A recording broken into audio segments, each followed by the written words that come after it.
हम सब यहां पर एकत्र हुए हैं। मैं अभिनंदन करूंगा अय्याजी का, जिन्होंने लगातार इस दिशा में नए नए प्रयास प्रारंभ किए हैं और अपने प्रयासों के माध्यम से न केवल अपनी आध्यात्मिक साधना को बल्कि इसके माध्यम से उन्होंने भारत की एकता के लिए, एकात्मता के लिए उसी अभियान को एक नई गति दी है जो हजारों वर्ष पहले केरल से निकला एक सन्यासी भारत के 4 कोनों में 4 पीठों की स्थापना करके भारत की सांस्कृतिक भारत की आधारशिला रखते हैं। ये क्रम वही है और वही फिर तमिलनाडु से निकला एक सन्यासी, एक आध्यात्मिक संत भारत की एकता के लिए, भारत के आध्यात्मिक उन्नयन के लिए किसी भी स्थल पर अगर कहीं कोई ऐसी बात है कि जिसके कारण थोड़ा अधूरापन दिख रहा हो, उसकी पूर्ति के लिए उनके द्वारा किए जा रहे प्रयास स्तुल्य हैं, अभिनंदनीय हैं और मैं इसके लिए अय्याजी का हृदय से अभिनंदन करता हूं, उनका स्वागत करता हूं। बहनों और भाइयों, भारत उत्तर से दक्षिण तक, पूरब से पश्चिम तक हर कालखंड में सांस्कृतिक रूप से एक रहा है, एक रहा है। हमारा वैदिक साहित्य इस बात का उदाहरण प्रस्तुत करता है। हमारा शास्त्र इस बात के उदाहरण प्रस्तुत करते हैं। भारत की संतों की परंपरा और हमारे धर्मस्थल इन बातों के प्रमाण हैं। हमने किसी भी कालखंड में सरकारें अलग अलग रही हो, लेकिन भारत की सांस्कृतिक और आध्यात्मिक एकता को कहीं भी खंडित नहीं होने दी और यह इसलिए क्योंकि भारत की ऋषि परंपरा ने, भारत के संतों की परंपरा ने आध्यात्मिक और सांस्कृतिक जागरण के माध्यम से इसे पूरी मजबूती प्रदान की है। आज उसी मजबूती को प्रदान करने के लिए तमिलनाडु से यहां पर अय्याजी अयोध्या धाम में आए हैं। अयोध्या धाम में उनका आगमन से रामनाथ स्वामी जी के इस भव्य मंदिर के निर्माण के कार्यक्रम को आगे बढ़ाना, मेरा यह मानना है कि अब मर्यादा पुरुषोत्तम प्रभु श्री राम का भव्य मंदिर बनने में, पूरा मंदिर बनने में बहुत देर नहीं लगने वाली है। यह काम तीव्र गति से चल रहा है। मंदिर ट्रस्ट इस कार्यक्रम को बहुत अच्छे ढंग से आगे बढ़ा रहा है।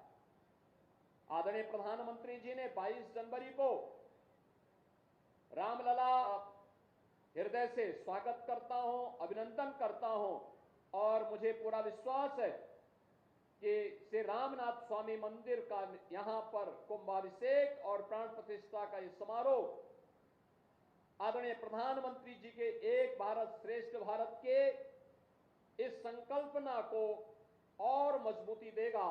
आप सबके इस आयोजन के प्रति मेरी मंगलमय शुभकामनाएं हैं। धन्यवाद। जय हिंद। देने वाले हमारे ग्रेट स्पिरिचुअल सेंट से अय्याजी को हृदय से अभिनंदन करता हूं, स्वागत करता हूं। विश्व हिंदू परिषद के अपने महामंत्री सम्मान्य चंपत राय जी को, गोपाल जी को और अन्य पदाधिकारियों को कि प्रभु के भव्य मंदिर निर्माण के कार्य के पूर्व श्री रामनाथ स्वामी का विराजमान होना और उनकी कार्यशाला में विराजमान होना यह अत्यंत आनंद का क्षण है। मैं इसके लिए उन्हें भी हृदय से अभिनंदन करता हूं।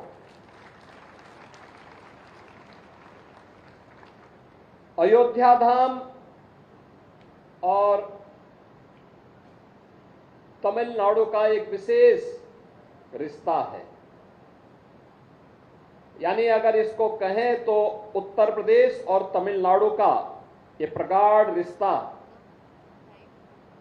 आज से नहीं, हजारों वर्षों की एक परंपरा है।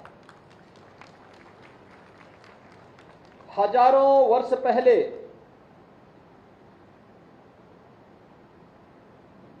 मर्यादा पुरुषोत्तम प्रभु श्री राम, जो श्री हरि विष्णु जी के एक अवतार थे, वे जब श्रीलंका में माता सीता को की खोज के लिए निकले थे तो तमिलनाडु वह स्थान था जहां पर श्री रामेश्वरम के पवित्र स्थल पर उन्होंने सेतु बंध के निर्माण के पूर्व अपने आराध्य भगवान शिव की प्रगाढ़ आराधना की थी और शिव की कृपा से सेतु बंध का निर्माण भी होता है। और रामनाथ स्वामी मंदिर के बारे में मान्यता है कि जब माता सीता को लेकर के प्रभु राम आ रहे थे तो माता सीता ने वहां पर आराधना करते हुए इस संकल्प को आगे बढ़ाने का काम किया था।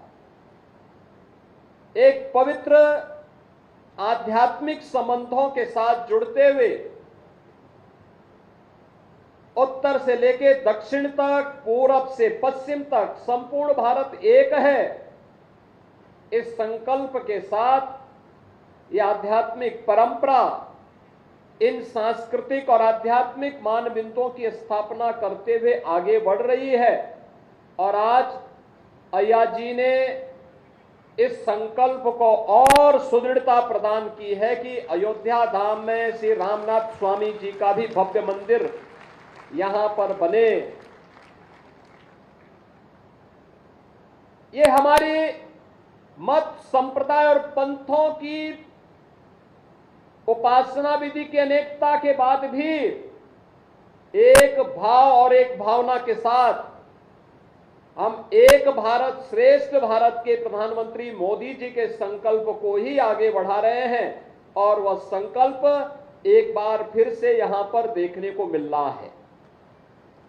बहनों और भाइयों, इससे पहले प्रधानमंत्री मोदी जी की प्रेरणा से काशी में काशी तमिल संगमम के दो महत्वपूर्ण संस्करण संपन्न हो चुके हैं।